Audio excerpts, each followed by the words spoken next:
Stacy, the floor is yours. You can share your screen on Zoom here to pull okay. up. Let's see here.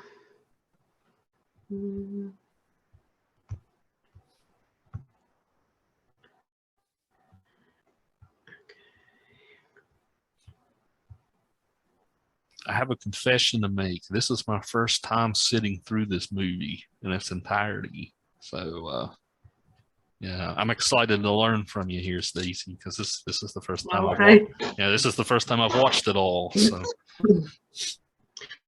Okay. So I just want to make sure that I'm sharing it right, and then that way I can go through because I'm going to click over to because I don't think I'll be able to see this screen. Yeah. Yep. We can see it. Okay. Okay. All right. Let's see. Make sure what I'm doing here. Okay. And then. There you go. Okay. And I think you all can see that better, right? Mm-hmm. Okay.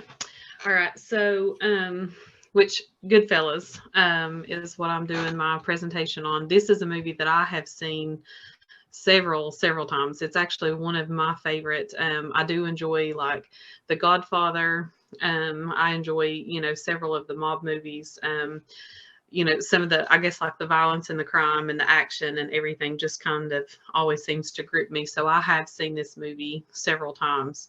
I did go through and was kind of looking at this movie, like a little bit differently when I was trying to actually sit down and analyze. And I actually learned some things about the movie myself that I did not know. So, but Goodfellas, it is directed by Martin Scorsese.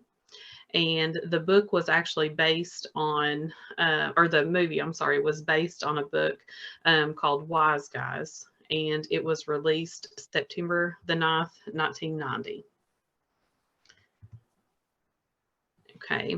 Martin Scorsese, one of his famous quotes is, "There's no such thing as simple. Simple is hard." Scorsese was well known and had a skill for dazzling, action-packed mafia movies when he directed Goodfellas. He's one of the most nominated living directors. Some of the awards and nominations, the Academy Award, he won and had 14 nominations. The Golden Globe Awards, he had 6 wins and 21 nominations. And the Grammy Awards, he won 1 and had 2 nominations. Let's see. And then Rotten Tomatoes calls Goodfellas the high point of Scorsese's career. Scorsese is listed among Time Magazine's 100 most influential people in the world. Scorsese said Goodfellas would be his last gangster film after already having great success in the 70s with the movies Mean Streets, Taxi Driver, New York, New York, and Alice Doesn't Live Here Anymore. Now, I've never watched any of those. I've heard of them, but I have never watched any of those. And one of Scorsese's directorial stamps stands out in Goodfellas. You all were probably really familiar with the Copacabana tracking shot, the scene where Henry takes Henry takes Karen into the Copacabana, and they go out on a date, and he takes her like downstairs kind of through, like the basement and the kitchen area, and he kind of goes through and everything. And he's like paying people along the way. So the Copacabana tracking shot is the most famous shot in cinema history. Martin wanted that scene done in one sweeping shot to show Henry's seduction of Karen, and also to show the lifestyle and how it was seducing Henry. The shot shows the glamorous treatment for mafia members, and we are all outsiders invited in, revealing how enticing that world actually is. It was a very impressive moment in history, in cinema history. The plot of the movie, Goodfellas, it's a story of a young man. He grows up in the mob, and he works hard to advance himself through the ranks. He enjoys the life of luxury, power, and money. A drug addiction and a few mistakes ultimately unravel his climb to the top. The film is based on true events of Henry Hill, his life in the mob, and the book Wise Guys. The movie covers his relationship with his wife Karen and mob partners Jimmy Conway and Tommy DeVito. This film is about the rise and fall of Henry Hill, his family, and friends from the years 1955 through 1980. Some of the themes that I thought about the movie from watching it several times: violence, loyalty, power, drugs, and food.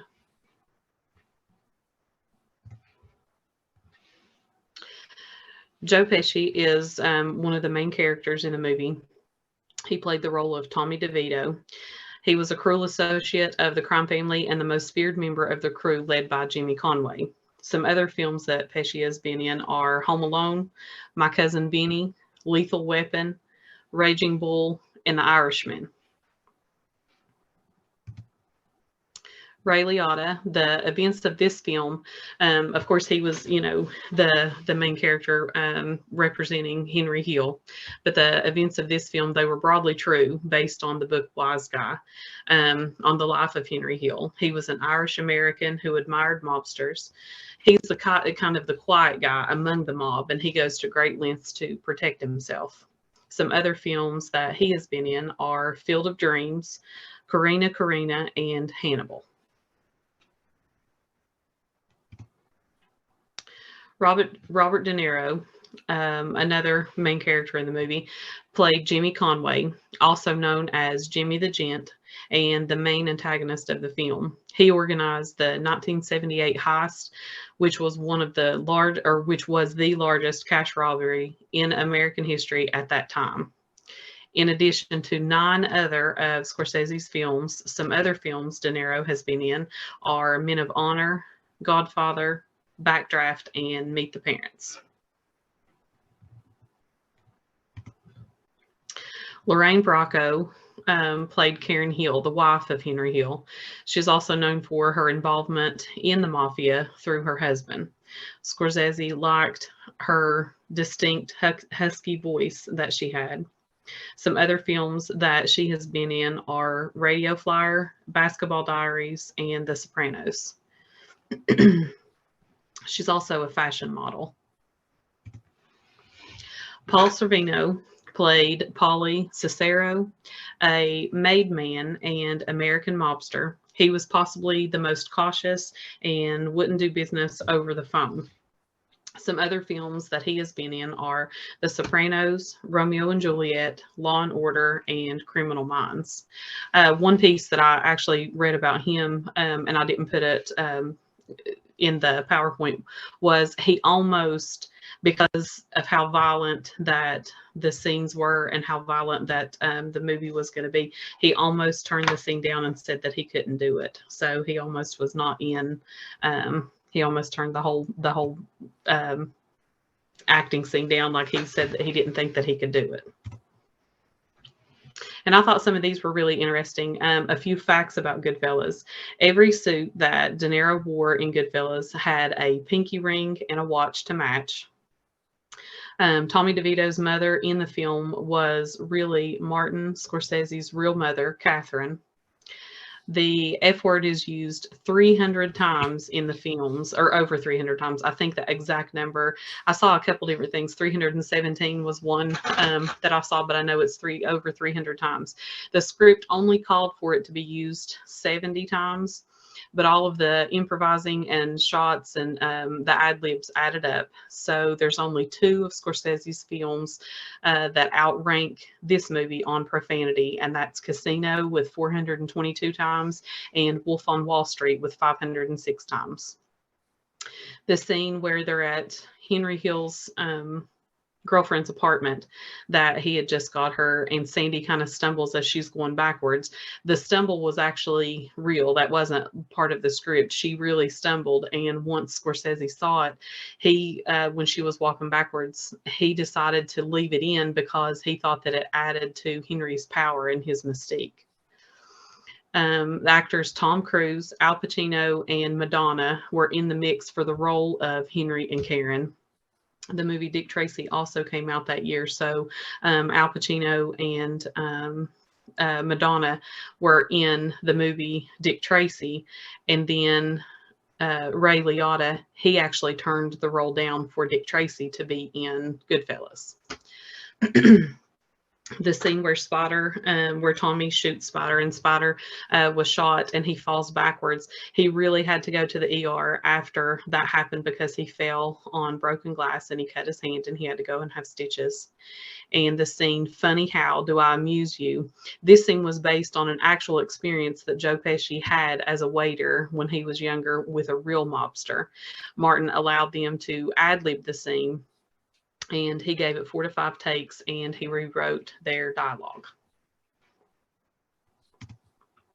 Some key scenes, you know, that are always like some of my favorites, or some that I always think of, or the very beginning, and then it later shows in the film when he's actually doing it. But he says in the very beginning, as far back as I can remember, I always wanted to be a gangster.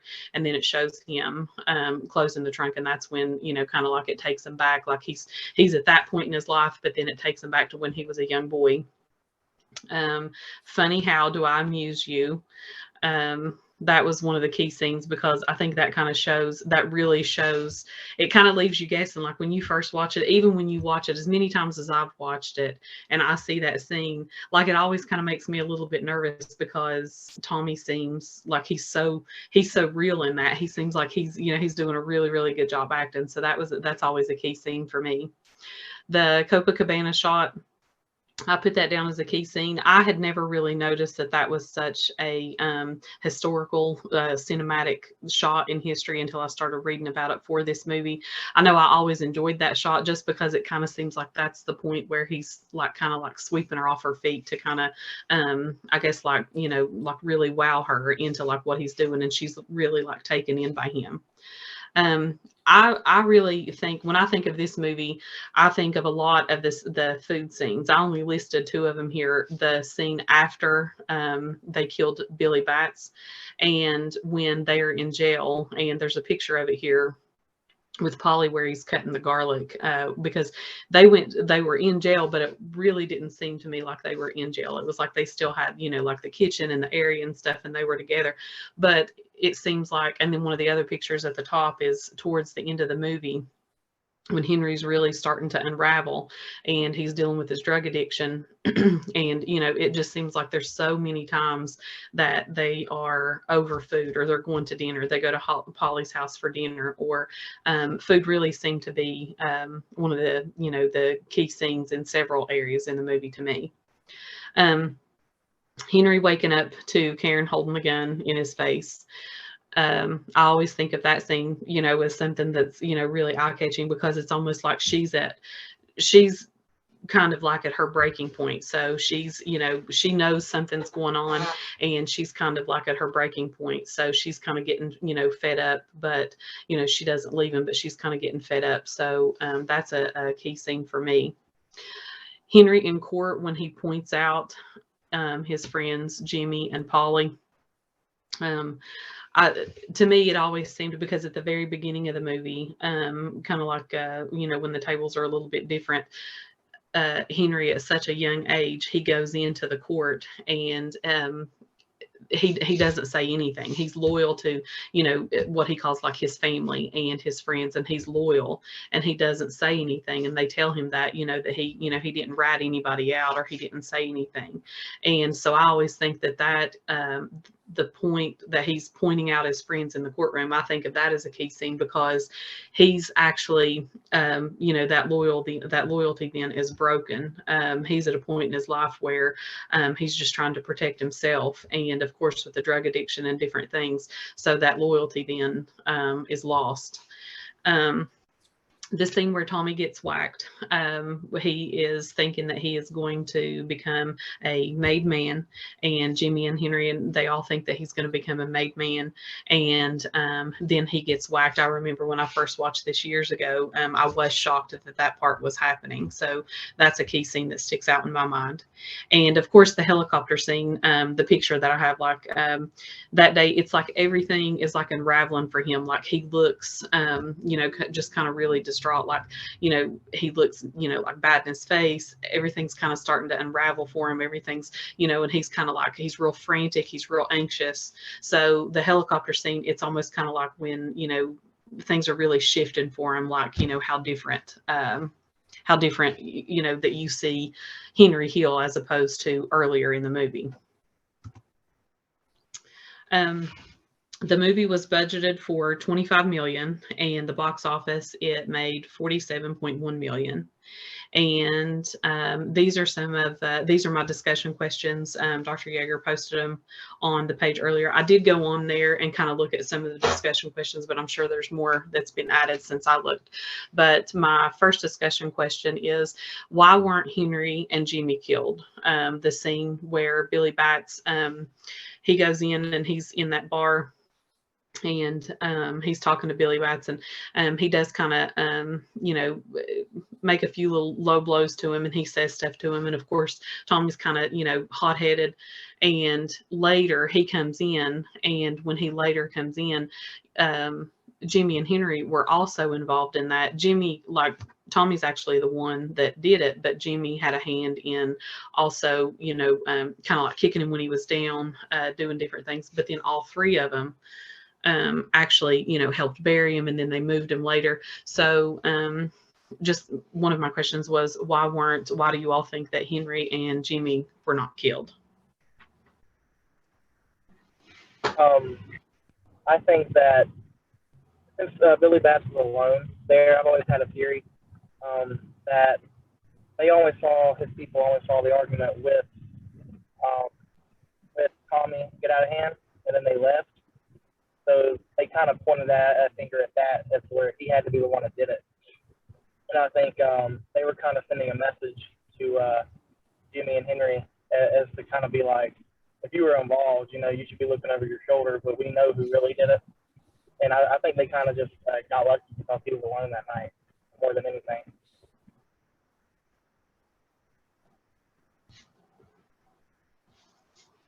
Yeah, Tommy seemed to have gotten a reputation for being a hothead too. Several times in the film, he just kind of kills indiscriminately. Mm-hmm.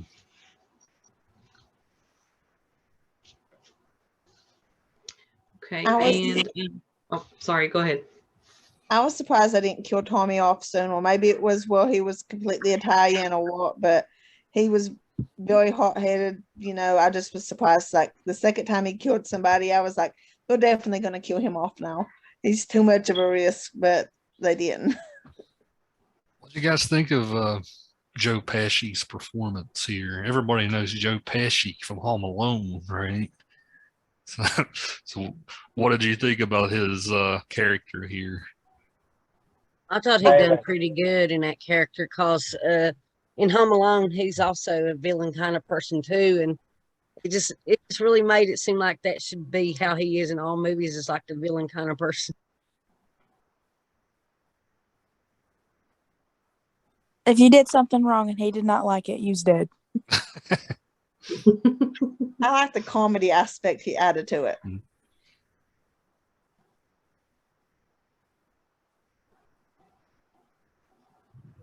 Yeah, the funny house scene for me was, I mean, that's always, I guess you could say, a favorite scene, just because, like, every time I watch it, it's almost like he gets me every time, because it still makes me nervous every time I watch it, because he sounds so real. And that's why I thought I put that part in there about some of the facts about the movie, because that he was, I guess he kind of ad-libbed like into the movie. That wasn't, you know, Martin Scorsese, he later changed the dialogue for that. So he was really trying to impersonate, I guess, a real mobster that he had, or somebody from the mafia that he had like waited on himself years ago when he was a younger waiter. But it's still a scene that really, like, every time, I mean, he does it so well. It's a scene to me that, I mean, it still gets me, and I know that he's getting ready, you know, that Henry's getting ready to say to him, he's like, you know, telling him to shut up and you know, laughing, but it's still a scene that, you know, still gets me. Yeah, that clip you posted of him laughing, that's a famous meme now. You see that on you see that on Facebook all the time. Yeah. Yeah, that scene is an example of a film technique that Hitchcock invented, right? Called the ticking time bomb. Right. The bomb is going to blow, right? The question is, when is the bomb going to blow? And you think it's going to blow right there, but then it doesn't, right? So, but you don't even know if he's kidding about kidding. So, Yeah. Yeah. The next question that I have, when I checked on the discussion question post, there was a couple that had already posted answers to this one, but why didn't Karen leave Henry? She was in love. Not only that, I think she did really like the lifestyle that she got with it. Was all the money, all the stuff she constantly got from him, and I just really think that she really loved him more than the money, I guess. But the money was very helpful to her too. Yeah, she found his lifestyle attractive, and ultimately she ended up getting wrapped in it a little bit herself. And then by that point, their relationship got so rough. Like if she left, then there'd be a chance she'd end up getting killed. I think she was kind of naive at the beginning too, because like the Copacabana shot, like they go in there and then they sit down and she's kind of like, she's like, what do you do? And he tells her like construction, and because she was like, you gave each one of those guys $20 each. But it was just kind of like she acted so naive, like, like what he said. And then the part where, I forget the guy's name that lived across the street from her, and she called Henry, and he came, and then he had her to hide that gun. But I think, she was kind of naive. But then she mentioned in that one part, like even after that, she said some of her friends, they would have, just got out of there. They would have got out of it like right then. And she said, but I have to admit, it kind of turned her on, just seeing him, I guess, kind of be like that. So I think at the beginning she was kind of naive, but, I think, she liked, having the money, and she liked, the thoughts of having, I guess, him in that lifestyle too. I think she liked that he was a bad boy too, as well. I was getting ready to ask that, Ellie. Yeah, I think it's the bad boy aspect. I also thought there's like some domestic violence, like towards the end and stuff. I liked how she talked down about the mobster's wives, like when she first married, like when that's the beauty shop, they wore on the makeup, to do, that cheap makeup, they look cheap, stuff like that. But then, like as it goes on, if you notice, she actually starts adapting and starts looking more and more like them. And I feel there was a lot of like at the beginning, naive love. Then she went on to like the lifestyle, and then it got to the point where the lifestyle wasn't enough because he's cheating. He went to jail, but she stayed with him. I think mostly because of Phil and what could happen, and also because of her kids. Because at the end, it said after 25 years, they divorced. Well, you think how old the kids would have been, she left him pretty much right after her kids got old enough. So I think she only stayed with him for the kids and for the fear of being killed. But once her kids were grown, it was like, okay, whatever, it's not worth it. Just kill me if I can't be with them no more. I think it was for the kids she stayed.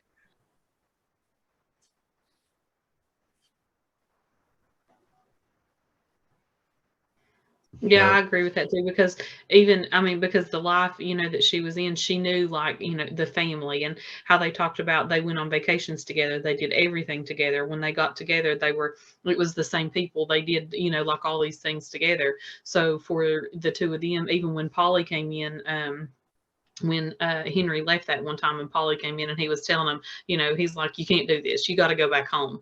Kind of like, have your girlfriend do whatever, but you're going back home. You can't leave your wife. You're going back home. So I think even the thought of, leaving and not having, I guess like that family together, I think would have been a big issue, like, for him and being in the mafia, because, I think the loyalty there, knowing that even that, she was his wife, but she wasn't gonna tell on him. That's like when she took the different supplies and the things in, even to the jail for him. And she was upset, and she was saying, well, let that girl come in and let her smuggle stuff in here for you every week.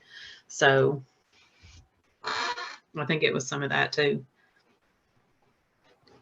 Also, when she was like on top of him about to kill him, it said that she didn't want to let the other women win, so that's why she didn't leave him too. Right? Yeah. Pride, right? She also said after that she's still attracted to him, right? So I would go as far as to say like the fact that he cheated on her, right? It seems to add to the mystique.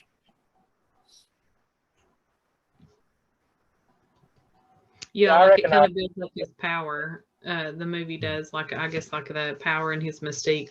Like even the part about, and that's how Martin wanted to portray him too. Is even the part like with Sandy Stumble, you know, because then later, you know, he's with Sandy, and then later on there's like that infatuation and the you know, with the drugs and the cocaine and everything. So that part was even, you know, kind of added into the scene because of his mystique and just to kind of show, I guess, like his power too.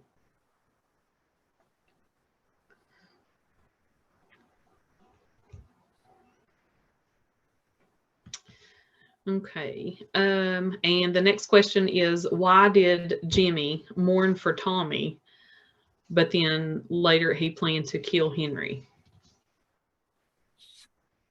I think that he thought of Tommy as like more bonded with him. And I don't know how I put it in the questions, but I answered at least 3 of these questions. And I put on there about how Tommy was loyal and faithful and all this and that. And even though he was a hothead, but I think why he wanted to kill Henry was because Henry was, he ended up being a rat and turning him in and getting him in jail and all this and that.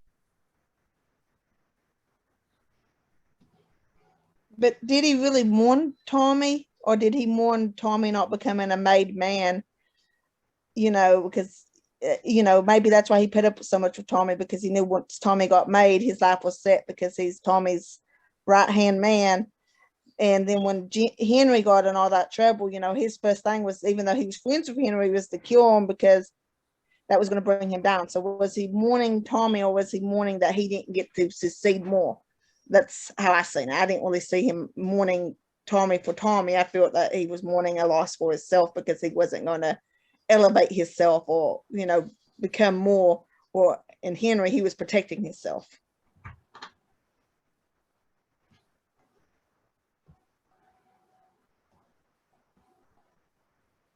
Right. Yeah, I think you're right to point that out, Jessica. Like there's definitely a bit of like a Machiavellian power struggle here.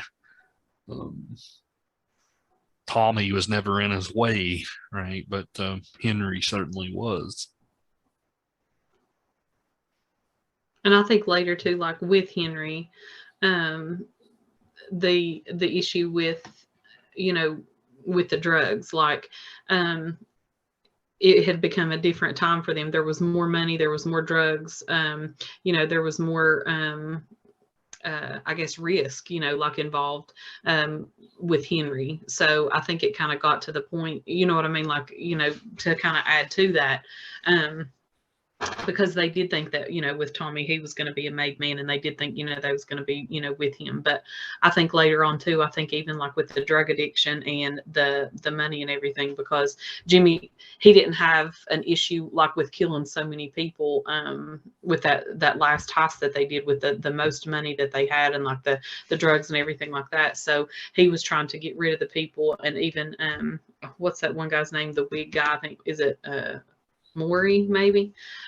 He didn't want him, like when he was trying to keep them from like getting, I guess, their cut of the money, like he kept trying to put people off, and then all those people kept showing up dead. And I think too, like more of the money, there was more money, there was more power, there was more drugs, more risk too, I think, with Henry than there was with Tommy.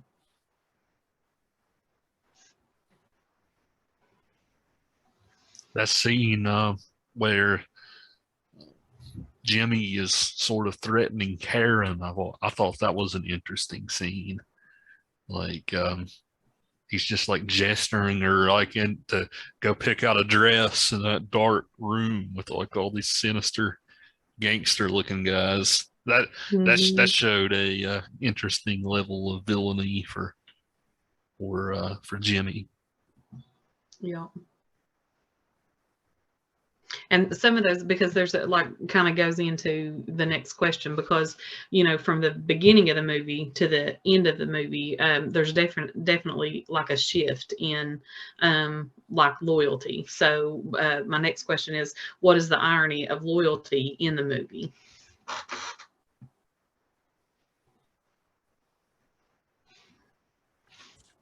I think it's that loyalty, even blind loyalty, will get you killed in the end. I mean, loyalty don't always matter if you're always loyal, and you can still be whacked. I think Henry says that at part of the movie, is that everybody was getting killed. It didn't really matter if you were with the plan or not.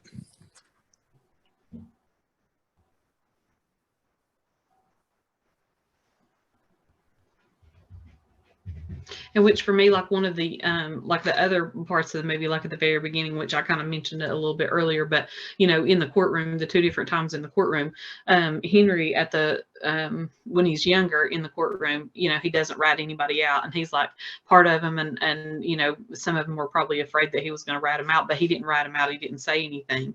And then at the end of the movie, like that loyalty kind of shifts, and he's kind of protecting himself, and they're like, "Do you see these men in the courtroom?" And then he's pointing both of them out.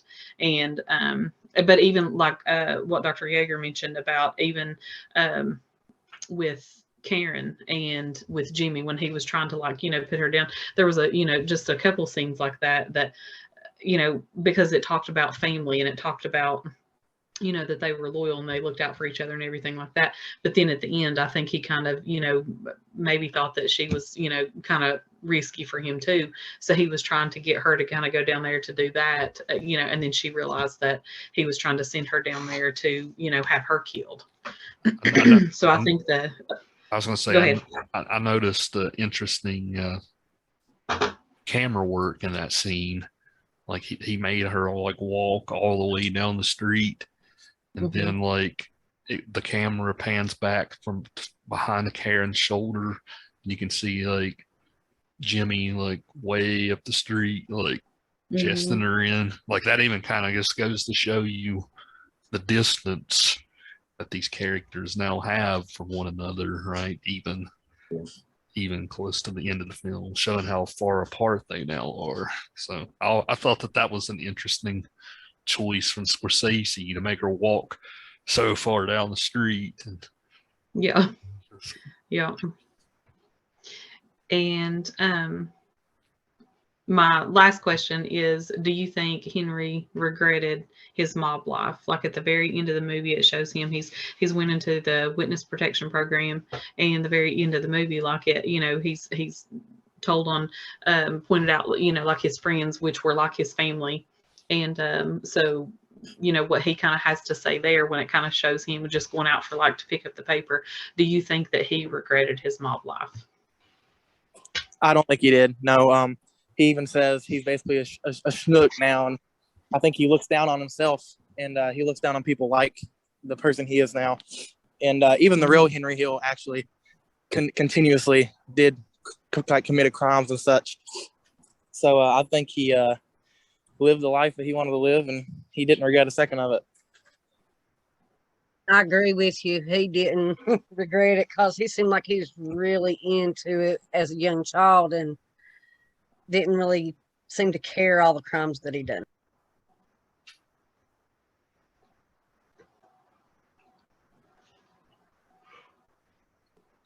Like Yeah, I think so too. Like it said in the thing, he even continued his crimes even after he was in witness protection. He continued with the drugs.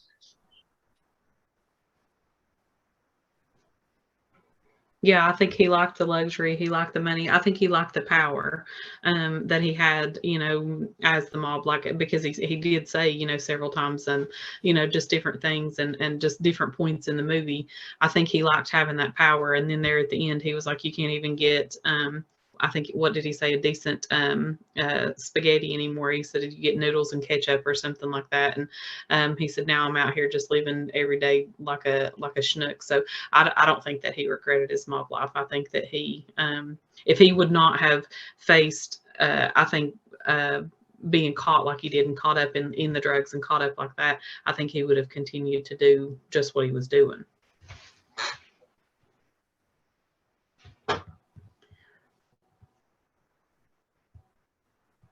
That's very, very good, Stacy. Very, very good job.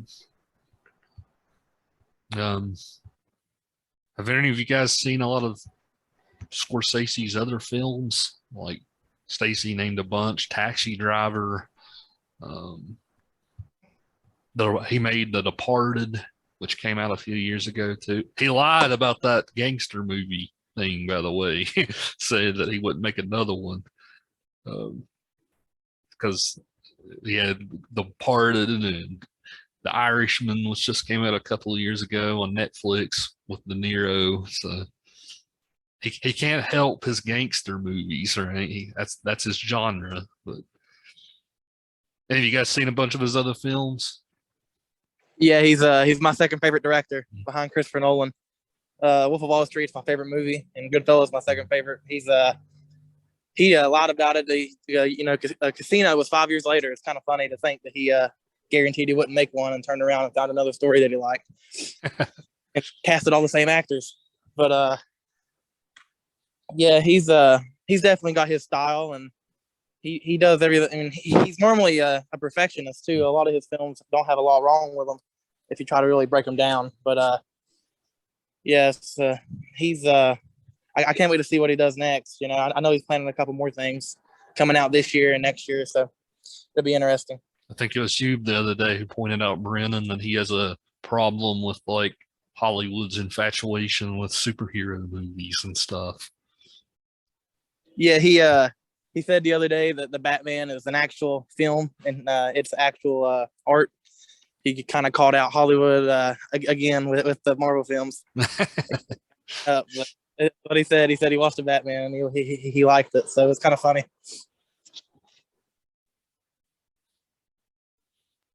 Yeah, and there's some of those movies that I listed, like that Martin Scorsese. They're I think is it The Raging Bull? I think that like some of them, but it said that Robert De Niro had been in 9 of his films.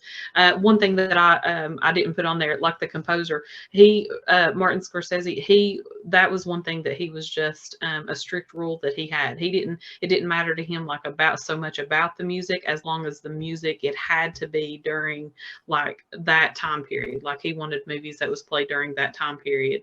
And then the one song that always stands out to me is the Copacabana shot, but Then He Kissed Me, because it's almost like, it's just like whimsical. Like it's like when he's really, it does make you feel that way. Like he's really, kind of like trying to seduce her, and it's showing the life, like how it does him. So that's kind of like, that song, it always makes me think of it. But he just said he didn't care what music was played, as long as it had to be during that era, that time frame.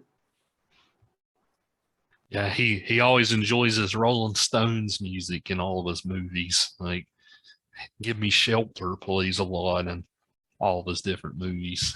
He's a big Stones fan, I've noticed.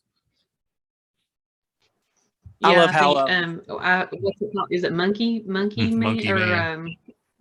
That's playing, I think, is it the helicopter scene or something, kind of like but there was some other ones during like Mean Streets, and some of the other songs like from this one, the composer even had songs like in Dirty Dancing, Mean Streets, and Taxi Driver.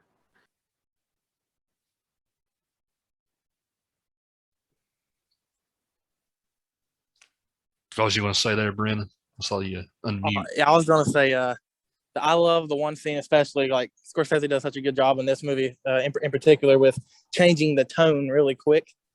And I love how in the one scene when they're doing the drugs and Henry's, he's progressively getting higher as he does more coke, and like the somber 70s music quits playing, and he takes a big hit and it zooms in on his face, and all of a sudden I think it's Cream starts playing really loud, and it just kind of changes the complete tone to where now you can tell he's completely out of it at that point and kind of paranoid. And I love how he does that.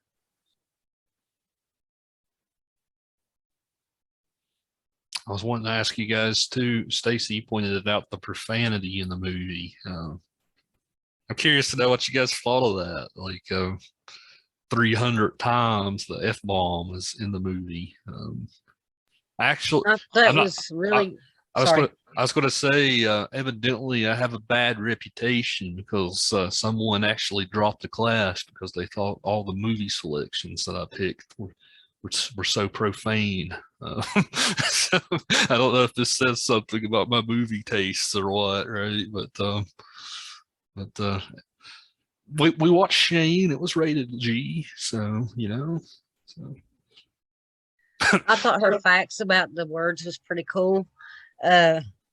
And she had a lot of good facts all through that. It was pretty neat to get to hear about all that. But yeah, I like your taste in movies, I guess. Only one I didn't like was Mulholland Drive, of course. I'll keep repeating that a million times. But that's your essay question. not mine. But I think she done really great with everything. I was like, wow, that's good information. And I kept saying, wow, I didn't know that either. So she done really great. I was really proud of this presentation. And it gave me good ideas on how to do mine when I get ready to do mine. Yeah, I want to compliment both Stacy and Matt. Both of you guys did excellent this week. So Thank you. yeah, so Thank you. Yeah, Goodfellas is one of my favorites. So when I was actually, like I said, when I was actually sitting down, like looking at all these things, and of course it has, some really good actors in it. And I've seen Robert De Niro in, several movies, but he's always good. But I didn't know, there was some things that I didn't know, like when I was reading more about the actual film and more about some of the things. And but I thought that was really neat, even about like the movie, like how many times that he said like the F word in that. It was only supposed to be scripted for like 70 through the whole movie, but he let them do so many ad libs, and especially the scene with like the funny house scene. Like that's always just one of my favorite scenes. But he let them just kind of ad lib, and he would like rewrite the dialogue and let them do that. So, it kind of added up, it said. But I thought the other two movies that it listed, Casino, and I forget the name of the other, or Wolf Street, I have not seen either of those two. And those are his films that the F word is used more in than this movie. But I've not seen either of those movies. of course, there's always the argument that's not good taste, right? If you have to say that so many times, which that argument has merit. But I guess this is so much part of his style in a way. It's kind of a take it or leave it kind of thing if you go into one of his movies. I think it's really realistic to how people act in that scenario, like that he's painting. So I've never really minded it. Like Wolf of Wall Street is my favorite movie, and I don't mind it because it's realistic as to how these people talk with no filter. And they're always just, using every word under the book just to describe, how everything's going. I think it's just kind of part of a type of style in films that seems to be more realistic to a sense. So that's why but Wolf of Wall Street's one of the best movies ever made. You have to watch it.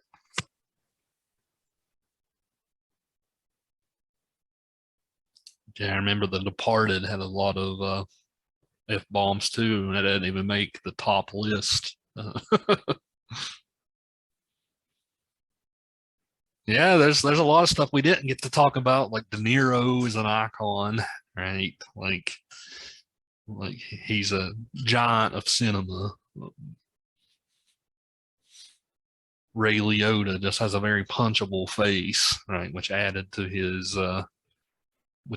that character a lot. He normally plays this type of role. He's almost become typecast after Goodfellas. Like he always plays this like douchey kind of role.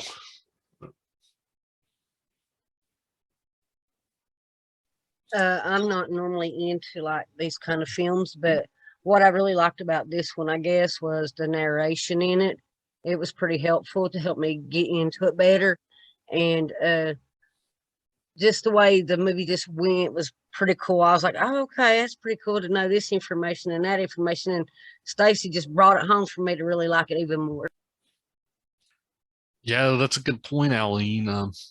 That's one thing the gangster films take from the noir films, even, right? Is that sort of narration style. You get like the detective like giving the narration a lot in those like noir films. It kind of reverses it with the criminal giving the narration in these. So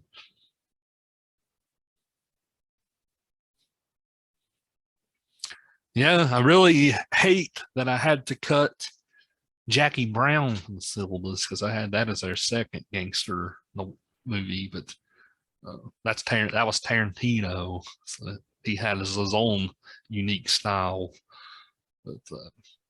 But somebody was trying to help me find these movies, all these movies from the get-go when I first showed them. Okay, this is what I got to find on these movies, and they pointed out that was going to be a good movie if I was going to get watching. I'm like, I ain't even got to watch it yet, and he's cut it. Yeah, unfortunately, I've had to wrestle and pull to get all the days that we've had in because they want me down there like every single day. So, well, the funny part that I was getting people to help me find these on the actual streaming and stuff, or whether I had to rent it or not.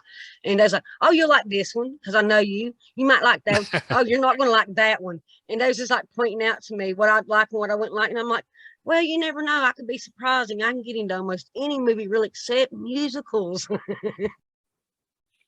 yeah, and Mulholland Drive. Oh, I hated that movie. I'm telling you, I was confused all through that movie, and I'm like, oh, I'm going to choke that movie. I hate it so much, and I just want to reach through the whole screen and just choke the whole movie. I'm like, yeah. Whoever directed that, I want to choke them. I just want to say really quick, but the person who dropped the class for profanity dropped after our Mulholland Drive discussion. So, oh my God, they hate it worse than me then. yeah, I got this like angry email in all caps because of like the things that we were discussing in that conversation. Like, so, wow, that's crazy. Yeah, so it kind of amused me. So, oh well. I loved that my husband got to watch it with me. He was like, what in the heck are y'all watching? I said, I don't know. I don't get this movie. Yeah, I answered the email back. I'm like, it's college. Sometimes you discuss adult topics in a college class. So. Exactly. At least we're not a bunch of teenagers trying to watch all this stuff, you know? Right. We're all adults here. I really enjoyed a lot of the films. Some of them, like Shawshank Redemption, Titanic, Goodfellas, like some of them I had seen before, but you know, like some of the like Vertigo, and there was some of them, you know, The Revenant, let's see, that History of Violence. Like there was some of them, you know, they've been really good movies, but I would have never watched them. I don't think I'll ever watch Mulholland Drive again, but the other ones, like, I mean, you know, the other ones, that one just kind of messed with me too much, but I mean, the other ones I've really enjoyed, you know, like watching a lot of the movies, and some of them I had already seen, and but I really enjoyed this class. If it wasn't for these movies being shown to me in this class, I would have probably never watched them. And I really liked Shawshank Redemption. I loved Shane. I liked History of Violence, and I'd have probably never watched those with it being myself wanting to. It would have had to be in a class like this. So I really enjoyed them all. I really liked it. Thanks. Well, I feel the same way, and the movie choices I don't think are that bad. I just might be a bad mom. Besides Mulholland Drive and like the scene in History and Violence, I would let my son watch all these, and he's only 12. Right. So I don't really think the movie choices are that bad. I've seen worse movies when it comes to like the stuff, you know, like that she was probably upset about. I've seen worse movies. Yeah, I'm going to cut this out of the end of the video, but the person who had a problem with this I'm just going to pause the recording.